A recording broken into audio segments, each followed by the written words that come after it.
मेरे महाराज बात तो बहुत छोटी बात है, बताओ। वो बोले एक तो आप नशा छोड़ दो, गांजा चरस चंदू भांग मलदा, किसी भी प्रकार का आप नशा करते हो तो छोड़ दो। आप महाराज एक बात बोले, एक आप चोरी की आदत हो, चोरी की, तो उसको छोड़ दो। कि महाराज दो बात बोले, ये परनारी और परपुरुष से संबंध की आदत हो तो उसको छोड़ दो। बात हो गई चार, अब और बात तीन हो गई। बोले चौथी, बोले आप किसी प्रकार का व्यसन करते हो तो छोड़ दो, जर्दा बीड़ी सिगरेट तमाकू। बात हो गई चार। अब मैं तुम्हारा ये कौन रह गई? बोले माता पिता को कभी दुख मत दो, ये मेरी 5 बात है, आप पक्का मान लो। मेरी जमानत है कि आपके घर में कलेश नहीं मिटे, आपके घर में सुख नहीं आए तो, आपके घर में शांति नहीं आए तो, और बस इतनी बात है। एक बीमारी का तो यही इलाज बताया भगवान को। अब फिर उन्होंने ये भी कहा कि आकाश के नीचे और धरती के ऊपर अगर किसी के घर में कलेश है, किसी के घर में अशांति है,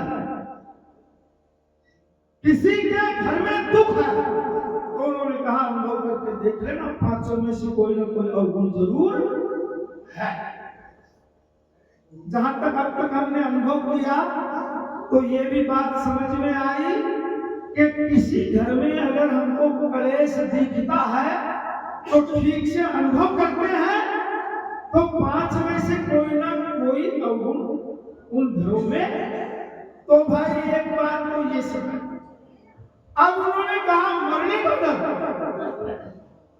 मरने का डर मिटाना चाहते हो तो 5 तत्व की ये तनगुदड़ी और या पर निगाह कर लेना, और 5 से जो छठा बतावे वह ये गुरु कर लेना। बोले छठा तत्व है उसको आपको जानना है, 5 तत्व आप जानते हैं, आकाश हवा अग्नि जल पृथ्वी, और 5 तत्वों से निर्मित जितने भी शरीर है धरती पर वो है। अब 5 तत्वों को आप जानते हैं, 5 तत्वों से निर्मित शरीरों के भी आप दर्शन करते हैं, लेकिन इन 5 तत्वों में रहने वाला और तमाम शरीरों में रहने वाला वो छठा तत्व को तुम नहीं जानते हो, इसलिए तुमको मरने का डर लग रहा है। तो गुरुदेव ये भी कृपा कर दो। और गुरुदेव ने कृपा करी और वो छठे तत्व का साक्षात्कार हुआ, जिसको अभी बाबा बोल रहे थे।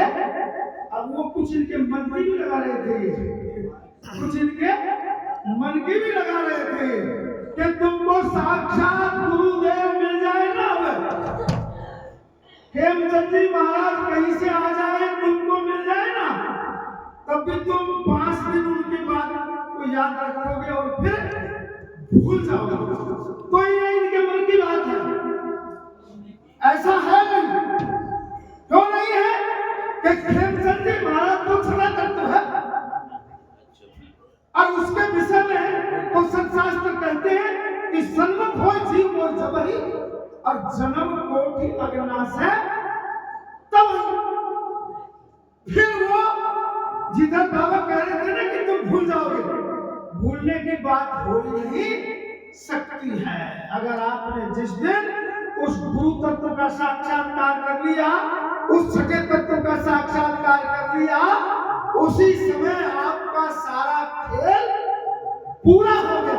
फिर आप कभी नहीं बिगड़ सकते हो।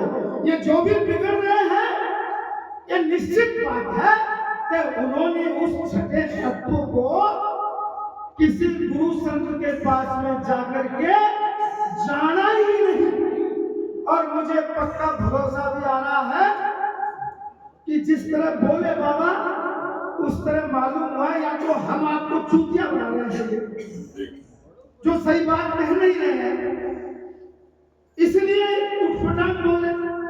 और या ये खुद भी उसको जानते नहीं है, इसलिए उठपटांग बोले।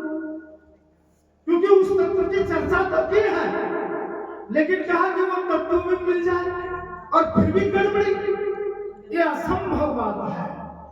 वो तत्व अगर आपको किसी संत से मिल गया, उस तत्व का आपको साक्षात्कार हो गया, तो फिर गड़बड़ी की गुंजाइश हमें तो दिखती नहीं है। अब मैं मेरी वाणी को विराम देता हूँ। बोलिए सद्गुरुदेव की जय।